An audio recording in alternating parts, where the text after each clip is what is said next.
અમારી આ જે સાંપ્રત સંસ્થા છે એમાં ઉત્તરાયણનો પર્વ ઉજવવામાં આવેલ. આપણી સંસ્થામાં દરેક પ્રસંગો તહેવારો ઉજવવામાં આવે છે ત્યારે આજે ઉત્તરાયણના દિવસે દિવ્યાંગ બાળકોને અલગ અલગ પ્રકારની પતંગ આપી તેમજ સાથે હવાવાળા બલૂન આપી અને એમની સાથે ઉત્તરાયણની ઉજવણી કરવામાં આવેલી.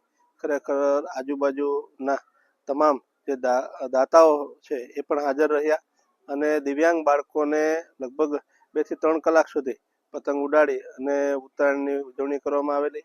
ખરેખર દિવ્યાંગ બાળકો પણ ભલે પોતે અનાથ છે પણ આ સંસ્થામાં જે દાતા આવે છે એ સંસ્થા અને જે હિતોષો છે એ સંસ્થામાં આવી અને બાળકો સાથે ઉત્તરાયણની ભવ્ય રીતે ઉજવણી કરવામાં આવે. ખરેખર બાળકોને પતંગ અને જે બલૂન છે એ ઉડાડીને ખૂબ મજા આવી. આમ દરેક પ્રસંગમાં જ્યારે બધા આવી અને બાળકો સાથે તહેવાર ઉજવતા હોય ત્યારે આપણે જેમ ફેમિલી સાથે ઉજવીએ છીએ ત્યારે અમારું આ ફેમિલી છે, બાળકો આખા સમાજનું એક ફેમિલી છે.